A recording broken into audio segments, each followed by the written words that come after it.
You know, it's been a while since I've been back in the shop, and here I am, rocking out.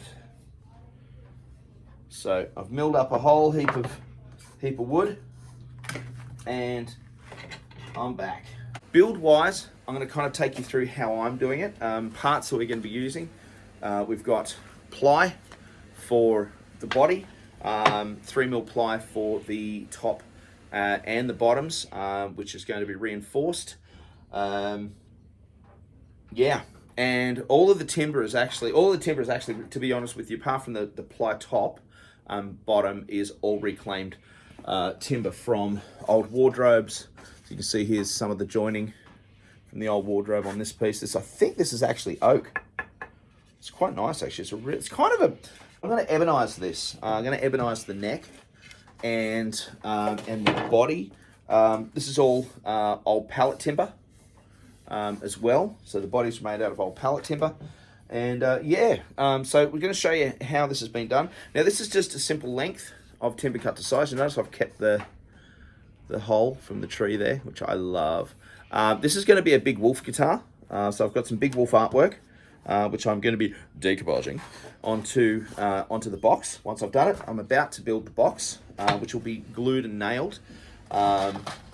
And yeah, guys, all right, so let's see how we go. Next step is going to be to put the box together. That's just effing dangerous. All right, here we go. See? All right, so I'm going to put 3 nails in. One in the middle. Why nails? Because that's what the cigar box guitar, is that the cigar box people use. Nails and glue and nails, and that's what we're using. There we are. Another one here. Then the next, now what I'm doing here is I want the nails just to poke just a bit through the end so that they can grab the side material. The nice thing with this is I'm not hampered by the availability of boxes with this. I can actually do what I want. I've got to keep remembering to put the glue on. Now, how I'm going to put this together, I'm doing it by feel. Okay, so I'm actually bring you guys over here a bit and try and not hit the camera. So I'm doing this all by feel. All right, I'm feeling with my fingers where the top and the bottoms are. I'm eyeballing it down to make sure that I've got it on the side. I can feel it here. Give it a press down. There we go. Doesn't really matter if it's slightly off, because as I said, yep, look at that. That's fine. Glue's going to hold that nice. I'll put some little cleats in there as well to help support that. Now I'm going to put the other side in. The glue. There we are. I'm going to press that down again. I'm feeling with my thumb where things are, feeling with my fingers where things are. I'm letting the fact, and I'm pushing it down, and I'm letting the fact that I've got that overhang of the nails bent down a little bit. Doesn't matter. That's it there, that's it there. Here. So it's real time of how I make some of the boxes that I do. All right, and again, I'm just feeling it. This is just feeling the edges, feeling how far over am I. I can feel it's good. Press it down. So just let the nail bite in.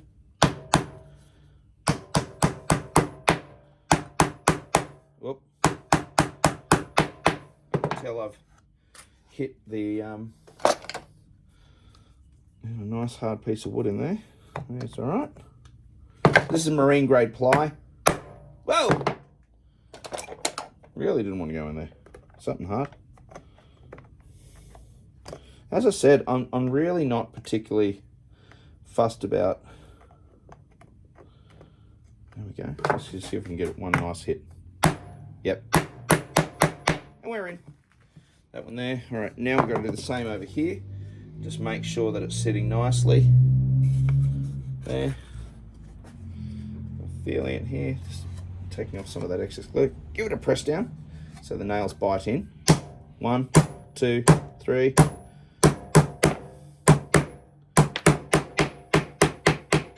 So if you don't have access, especially in Europe, I know in Australia it's really difficult, but in Europe it's quite difficult too, from what I've heard, for people in Europe to actually get cigar boxes. Now, I just eyeball it. It actually looks it's actually really square. I've cut them to size. I know that they're absolutely the right length. Now I've got some shorter nails here, and these nails now are going to be used to put the bottom on. And so what we're going to do now is cut some plywood to size. All right, here we go. Now we're going to glue on. So just put a run of glue along the edge. These boxes come out remarkably strong. All right, here we go. And I'm going to use this side. There we go. All right, press that down. And I'm going to nail it in. Now, a couple of things you need to do when you're nailing this in is keep an eye on where the neck is going to come through. So I never put a screw dead set in the middle. I always do a corner first. And set the corners where you want them.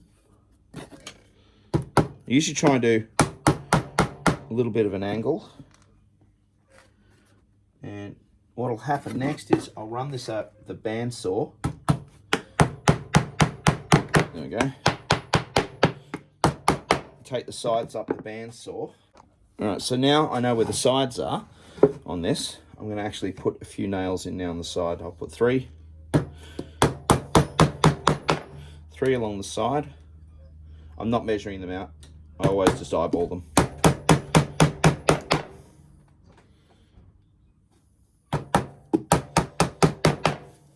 Flip it around. We'll do this side as well. And then I will actually put it back on the bandsaw actually, because this side's a little too much to sand.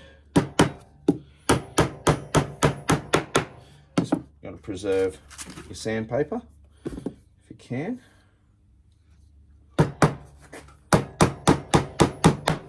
So the whole idea of this video is basically to show you, you don't need cigar boxes. All right, if you're going to build a guitar, and you build a cigar box guitar, yes, you know, if you're going to get, you're always going to get the purists who jump up and down and say, it's not a cigar box. It's not a cigar box guitar. And technically they're right, aren't they? But this is the heart and soul of cigar box guitar building. Using what you can to do the job. There you go. Automatically, you can see, look at this, we're starting to get our box. That's going to be our lid, which we're going to, and then you pick and choose. You say, okay, well, I like this. I actually use this side. Yes, I'm going to put a stencil over the top of this. So this will actually have a stencil. Sometimes with ply, you can see little runs of green as well, just from the manufacturing process. That's nice. I'll probably use this side here. And I'll show you what I do here. So what I do with this side, I am going to run this up before, so you can see there's a lip overhanging here. I'm going to use my bandsaw blade to get rid of that, because there's no sense wasting my sandpaper on the belt sander. So I'll run that up, and then I'll show you what I do with this one. All right, so there we go. That's the bottom of the cigar box all put together, all looking really good. Nice and neat. So find a corner that I like, and we're just going to screw that in there. There you go, one. I'll just do a second hole. It really doesn't matter. But what I will do on the top here is I'm just going to put a little fine mark saying that's the one I want, not that one. I don't know if you can see that. Just put a little arrow going to the hole that I want, not the one I messed up. All right, so I'm going to cut this down on the bandsaw again. All right, we're back, and it's all cut to size now. So this box is basically ready for staining. Or so you think. No, there's a very important step that I always do. And here we go. This is it. And it's got to do with the base of the instrument, not the sound. It's the bottom of the instrument. Now, when you use a 3mm ply, and this happens with cigar boxes as well. Now, this cigar box is a little bit bigger than your typical Romeo, your Juliet. Okay, so it's a little bit larger. Now, with that in mind, we're using a nice 3mm ply. Okay, good quality 3mm ply on the bottom. But there's something that happens when you're playing. You can end up with a little bit of warbling kind of happening if you don't reinforce the box. So I'm going to reinforce my box. Here we go. Just cutting that down to size. And what I do is I get a couple of these strips of leftover. I'm just going to trim that. All right, get a couple of these bits of leftover, and you'll note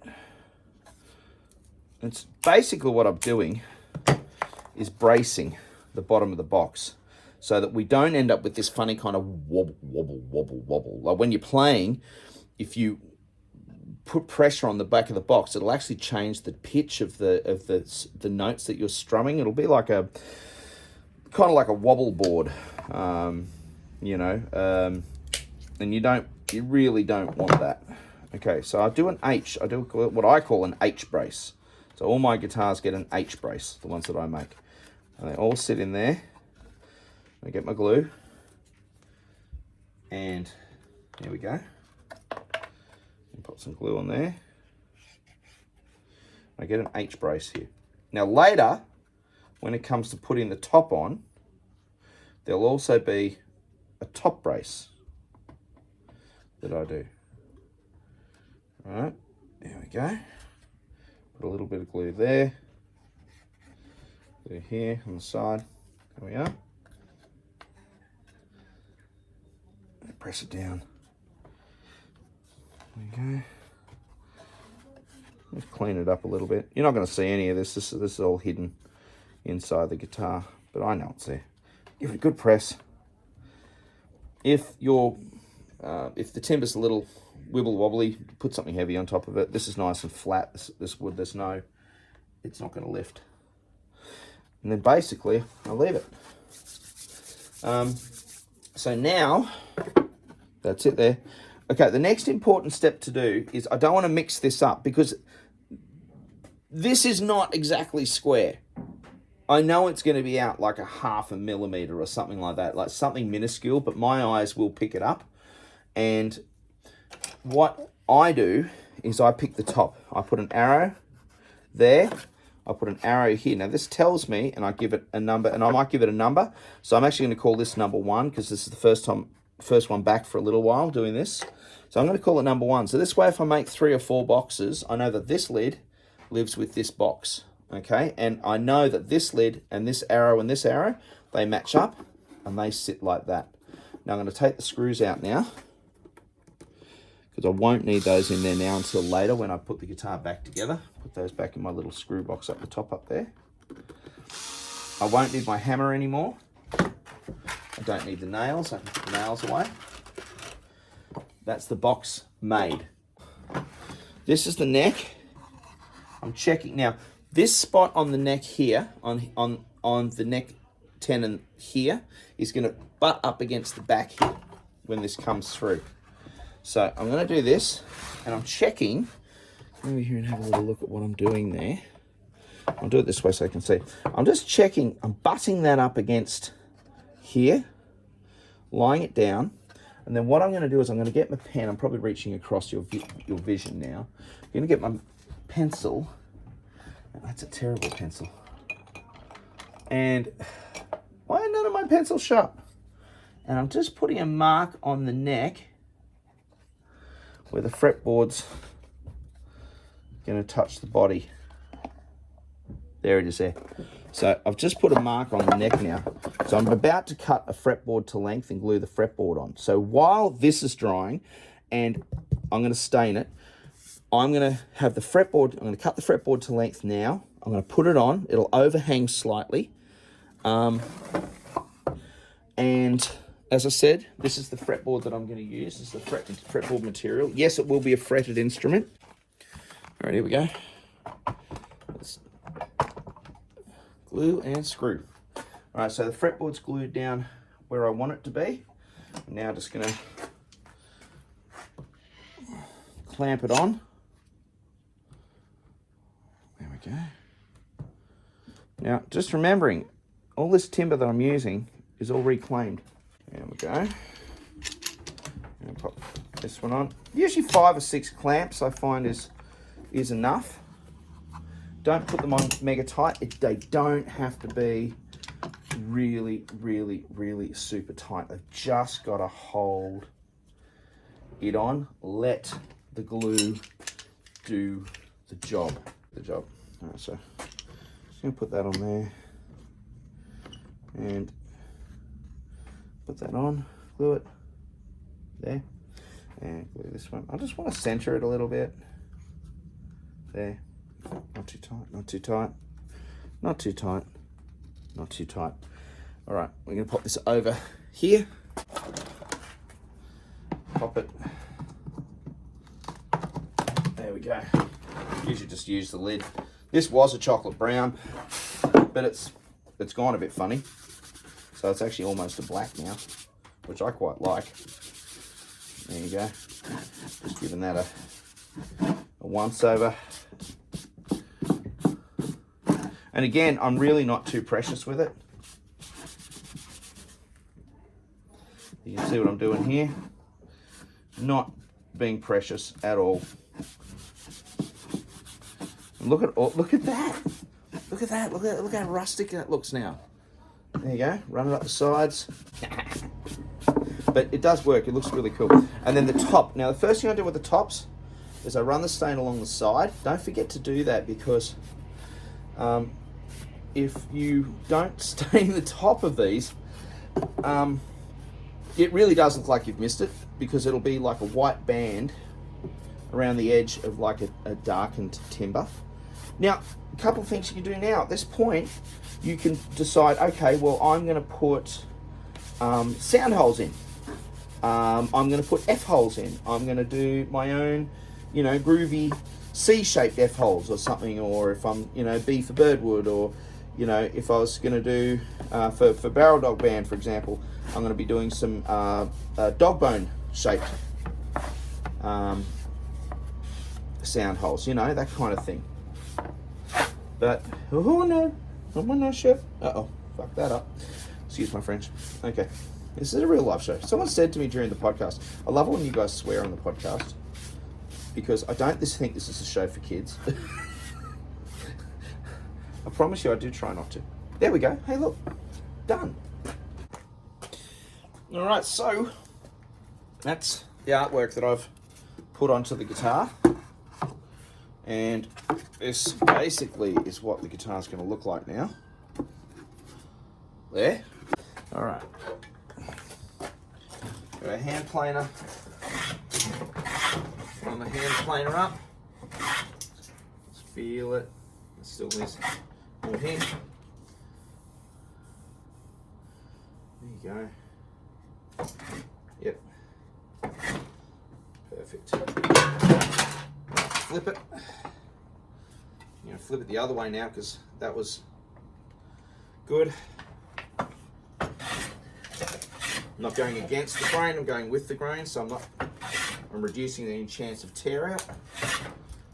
There we go. Feeling it.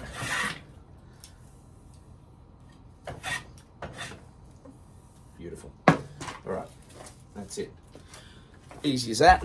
All right, so Prince and I now, we are here, and we're going to be doing some fretwork now. All right, on this ruler, I have my template. We're doing a 24 inch fretboard. That's a really nice pull saw. It's a Shinto pull saw.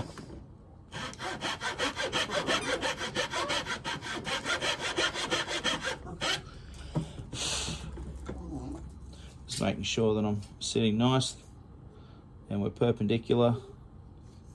I always put the tip of my saw on the marking. That way when I bring my trusty little ruler up, I'm eyeballing. This isn't easy to do, by the way, with the camera stand in the way. All right, next step. Use one of these drill bits. See how it's got the little point on the end of it? And I center that. 1, 2, 3, 4, 5. Here we go. Going to get these bits here. I think these were some old mahogany that I had around. I cut these out and I make these bits here. See? I make these bits here. And very simple. Just glue them in. Now, one of the good things about doing this offset as well is that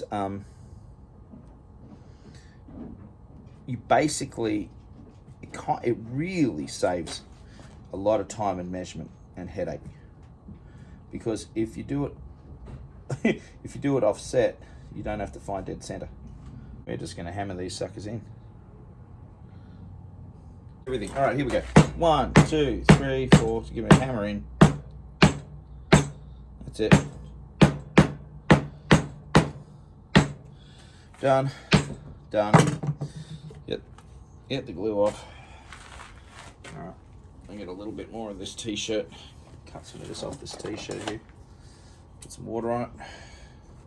Again, the more you clean off with water now, the more your oil's gonna stick to the wood and cover the wood. There you go. What the hell? And all the drill bits fell out. 3.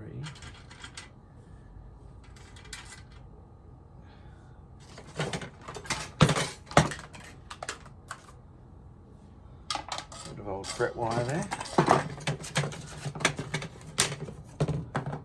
There's one. That's about a 2. Yeah.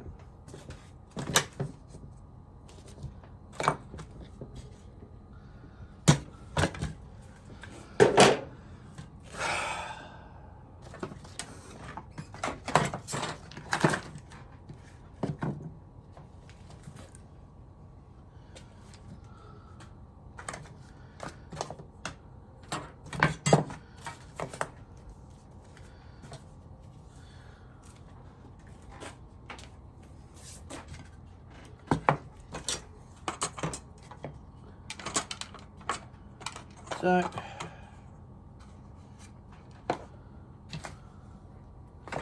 you saw that, yeah?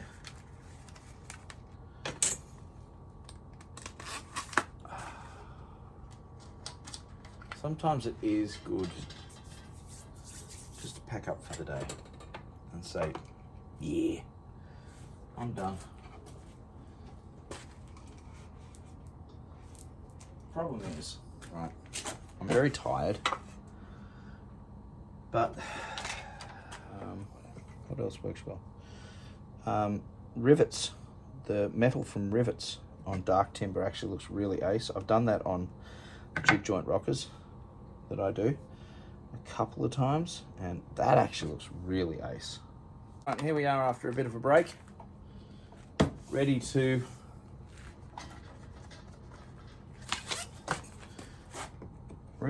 saw in our fret slots. So what I'm doing now is just using my pull saw, going through, just making sure that I'm happy with the fret depth, so I don't end up with any frets that aren't seated properly. Just making sure I've got all the dust out. I got a pound of fret wire from CB Giddy. And yeah, I was super duper happy. Fret wire is really nice. It's nickel silver, so it's not the cheaper. It's not the cheaper Cupra nickel stuff, which is I believe a copper nickel. This is actually a silver level crown. And you just don't. If they're already straight, why flatten them again? That's what I do. Is I'll go up and down the neck once the guitar's built. I'm just going back and forwards, and letting the weight of the hammer do the work. I'm not actually hitting it. I'm just letting it. I'm almost dropping, just letting it drop, like that. Just judging how much force I need to put on. That's it.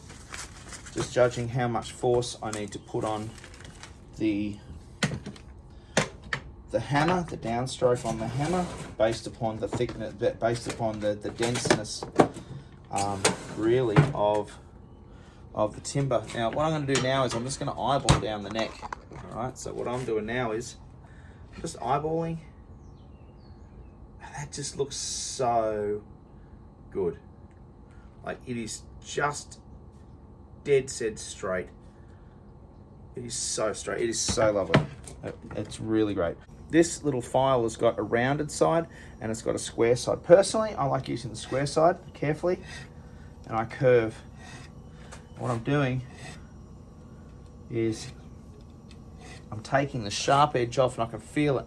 So when you look at the fret from above and it's on the fretboard, here's the fretboard kind of going like magnified view, right? And your fret might be on the fretboard. That's your fretboard, that's your fret. You see how the fret's got really sharp corners on it after the sanding process. It's got these sharp corners. So what I'm doing with this little file is I'm curling it.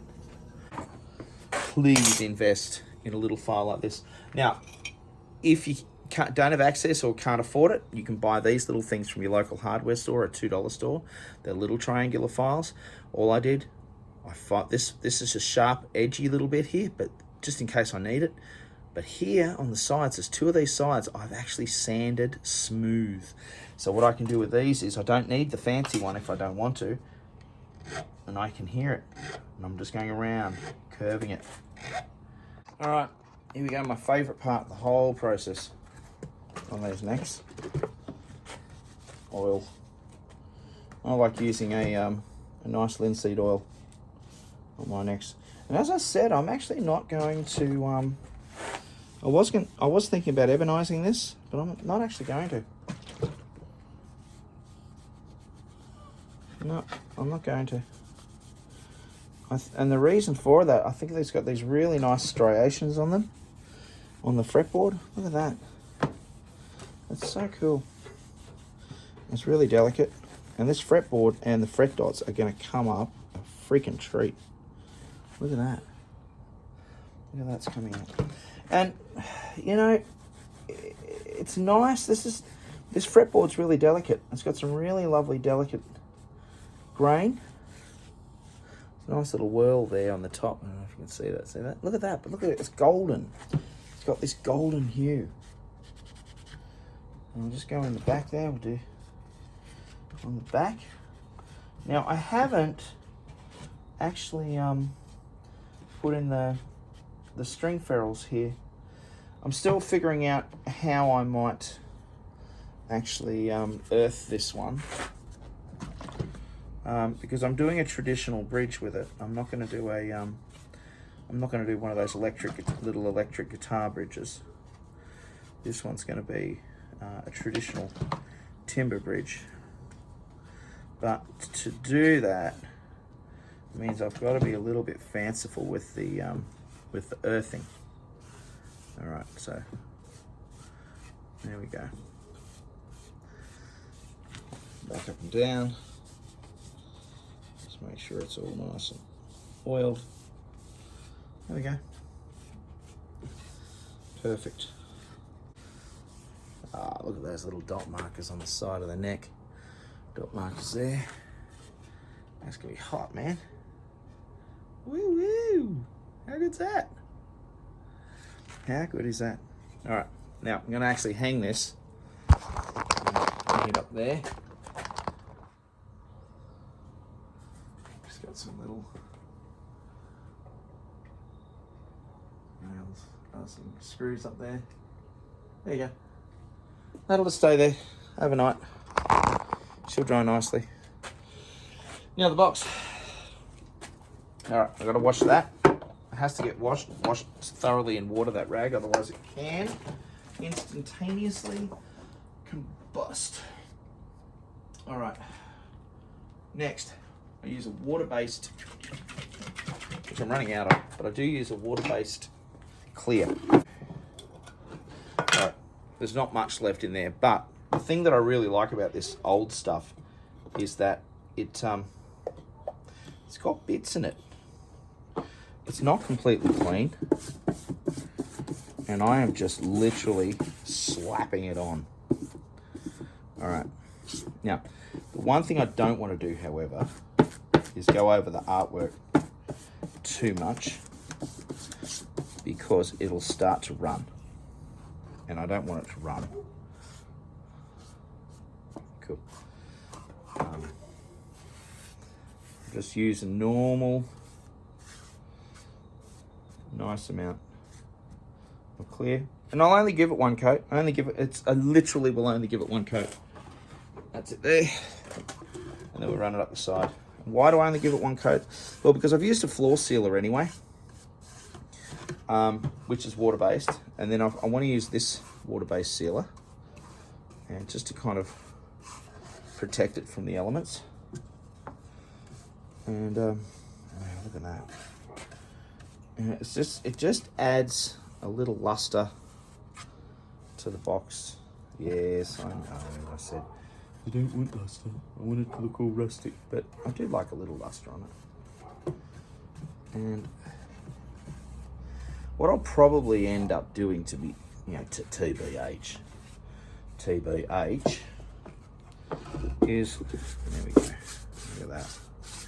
Slap that on, up and down, up and down. Bring a little bit of luster to it. It'll protect it just that little bit more. Nothing fancy. Just make sure that there's no drips that are gonna gather.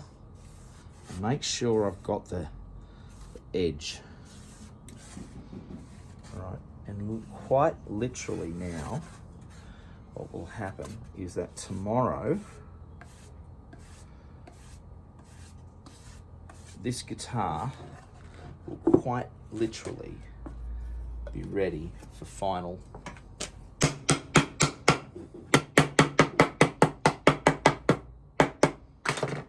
to have the neck set in. So I'll have the neck set in to the body, and electric's final setup. I've really kind of thrown myself into this today to get this done. And tomorrow, if I've got time, I'll put it all together and we'll finish it off. All right, so I'll see you on the next video. Thank you for watching. Thank you for subscribing. Please like and subscribe the show.